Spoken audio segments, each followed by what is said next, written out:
have I got a story for you. The Josh Murray affair, former Labor staffer, former Labor Party member, given an almost $600,000 a year job as the boss of Transport for New South Wales, well, it's no longer Labor's Jobs for Mates scandal. It's now officially Jobs for Donors. Because Josh Murray has donated to Transport Minister Jo Haylen's election campaign. So Josh Murray gave $500 on the 28th of September of last year. Mr. Murray's wife also donated $250 on the 13th of October.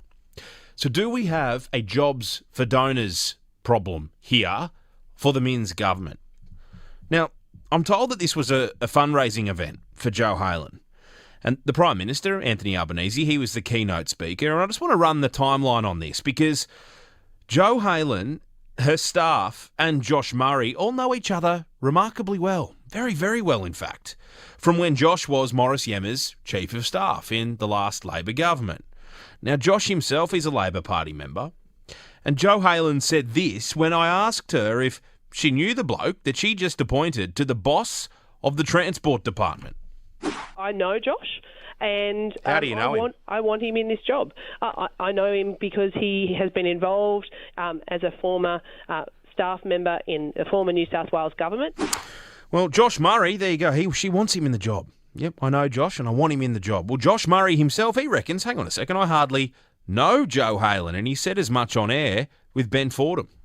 The suggestion is, Josh Murray, that this was a job for a mate because you are dear, dear friends with the Transport Minister Jo Haylen.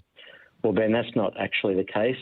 I do know the Minister. I've met the Minister on a couple of occasions, including when she was Shadow Minister.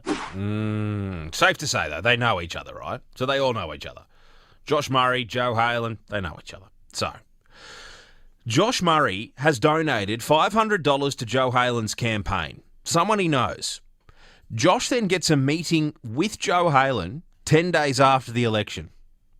Josh then applies to be the Secretary of Transport for New South Wales after he was sent the job ad by Jo Haylen's Chief of Staff, Scott Gartrell. Now, Scott Gartrell and Josh Murray, they both know each other from the Yemmer Labor government too. Again, it's cosy, right? So Josh then applies for the job and he doesn't get an interview because the recruiter said that Josh would be a significant risk if he was appointed as the Secretary of Transport for New South Wales. So Josh's friend, Jo Haylen's Chief of Staff, intervenes in this process and asks the independent panel to interview Josh Murray, please. So they do that. And then they say, after interviewing him, that another candidate would be better off for the job, would be better suited for the job. Jo Haylen then ignores that anyway and appoints Josh Murray, a Labor member and a donor to her campaign, to the job worth almost $600,000 a year. Let me repeat that. Our state's Transport Minister, Jo Haylen, ran a $125,000 recruitment process that she twice ignored and then appointed a Labor Party member, someone she knows, and someone who donated cash to her campaign. It gets worse. You know how I know that Josh Murray donated to Jo Haylen's campaign? Because Jo Haylen's office sent a whole bunch of notes to the Premier's office in July, all about how to answer questions if asked. So if certain things are raised in interviews, effectively what they were doing was wargaming how to justify his appointment. So it's there in black and white, you know. If you're asked about this, answer it this way. And this is what one of the questions are. Have Josh and his wife made any donations to your campaign? And the Minister's office wanted her, in July, mind you, to answer it this way. Yes, but they were non-declarable value. Donations that we know of, the 13th of October, 2022, Josh's wife, $250. The 29th of September, 2022, Josh, $500. So all this time, Chris Minns and Jo Haylen and all their staff that are paid for by us knew that this looked like Jobs for Donors. Minns and his minister, Jo Haylen, knew this looked pretty how's your father. You know how I know that? Because they wrote it down. Yet, they deceived the public by not revealing that information. Now, if they want to deceive the media and by extension the public by not revealing that he was a donor, sure. Because that's what Jo Haylen and Premier have done, and that's a matter for their own consciences. It's nothing new for politicians, lying by omission. However, here's my question. Did the Minister Jo Haylen declare to the recruitment panel, Peter Duncan, Jim Betts and Katrina Lowe, that the bloke that they were interviewing was a donor to the Minister's campaign? Was that declaration made about the donation? Jo Haylen tells me that she declared that she knew Josh. She knew Josh and their relationship to the panel in an attempt to manage a conflict of interest. But after asking both the Premier's office and her office whether the donation was declared, I haven't had any response. Nothing. Nothing. At all.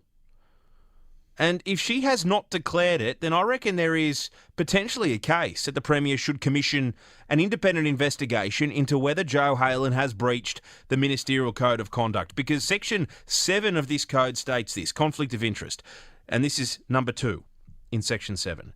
A minister must not, without the written approval of the Premier, make or participate in the making of any decision or take any other action in relation to a matter in which the minister is aware they have a conflict of interest.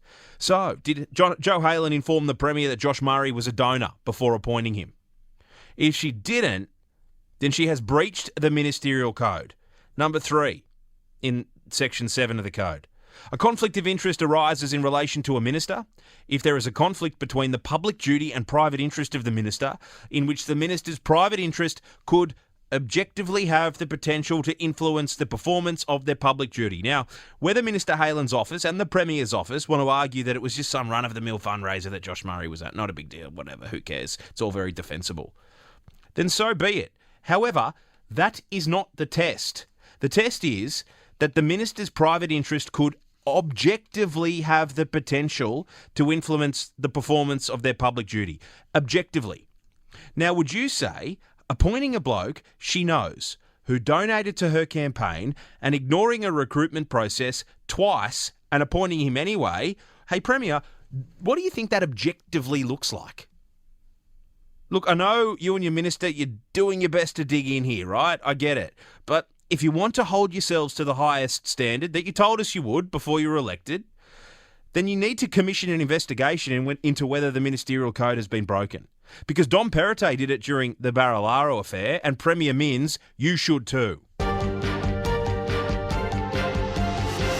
And by the way, if you missed it this morning, Chris Minns was on with Ben Fordham on breakfast, and the Premier admitted, look, yeah, as a government, we probably wasted over $100,000 of your money, the taxpayers' money, because we didn't need that recruitment process.